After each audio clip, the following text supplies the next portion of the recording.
Hai sahabat tani, dimanapun kalian berada.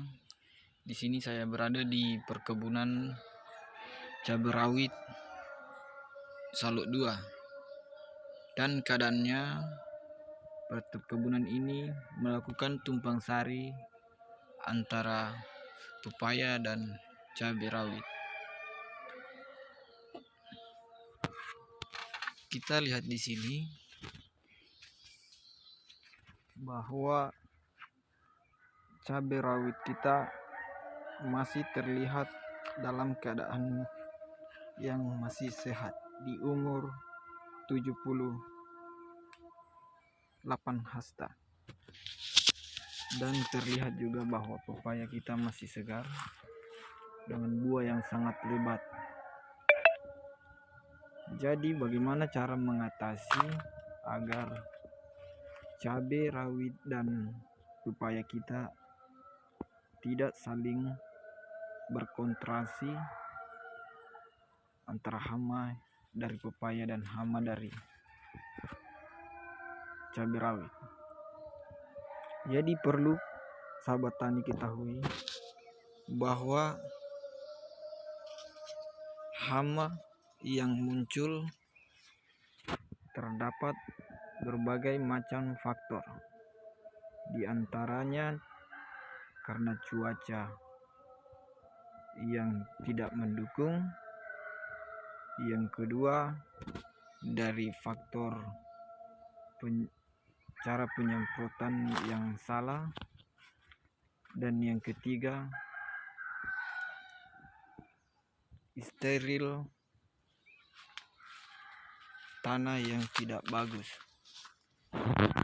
Jadi di sini saya ingin menjelaskan bahwa bagaimana caranya kita agar bisa menghindari hama-hama yang dapat menyerang tanaman cabai kita, yaitu karena seringnya kita melakukan penyemprotan dengan satu alat semprot yang kita gunakan untuk menyemprot rumput, dan juga kita gunakan menyemprot untuk pengendalian hama. Jadi di sini sebenarnya kita tidak boleh menggunakan satu tangki untuk penyemprotan rumput dan penyemprotan hama pada tanaman kita, karena hama muncul dari racun kontak rumput yang membawa bakteri ke daun. Apabila kalian menyemprotkan rumput terlebih dahulu lalu memakainya untuk menyemprotkan kembali pada tanaman cabai kita ataupun tanaman pepaya kita, maka di situ akan timbul berbagai penyakit pada tanaman kita, karena serangannya berawal dari racun rumput yang kita gunakan tadi. Jadi bagaimana cara mengatasi agar tanaman kita tidak terserang berbagai macam penyakit, apalagi di masa pembuahan seperti saat ini? Bisa sahabat tani lihat sendiri bahwa tanaman cabai ini masih terlihat sangat subur walaupun dalam keadaan cuaca hujan yang sangat tinggi. Jadi kita menggunakan 2 tangki. Saya menggunakan 2 tangki untuk mensiasati serangan hama dari racun rumput tadi. Yang kedua, setelah masa pembuahan seperti ini, perlunya kita melakukan penyemprotan aktif setiap minggu dengan bahan insektisida aktif seperti yang saya gunakan. Ya, baiklah sahabat tani, di sini saya hanya menggunakan insektisida foskormid berbahan aktif 18 EC. Ini saya semprotkan setiap 1 kali 1 minggu, dicampur dengan MPK Paktani untuk tetap bisa menyuburkan daun dan mengeluarkan bunga yang banyak. Untuk pengendalian akarnya, saya menggunakan puradan dengan takaran yang kita larutkan 1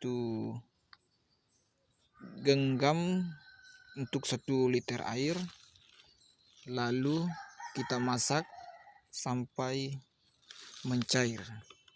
Untuk pemakaiannya 2 sendok teh setiap 16 liter air dalam 1 tangki. Setiap minggu saya melakukan penyemprotan untuk membantu dalam pengendalian hama. Jadi ingat ya sahabat tani, kita perlu menggunakan 2 alat semprot, 1 untuk rumput dan yang satunya lagi di sana untuk pengendalian hama. Karena apabila sahabat tani menggunakan hanya 1 semprot yang kita gunakan untuk menyemprot rumput, lalu kita gunakan lagi untuk menyemprot tanaman kita, walaupun sudah dicuci bersih berkali-kali, tetapi tetap akan menyimpan bakteri-bakteri yang tidak baik untuk tanaman kita.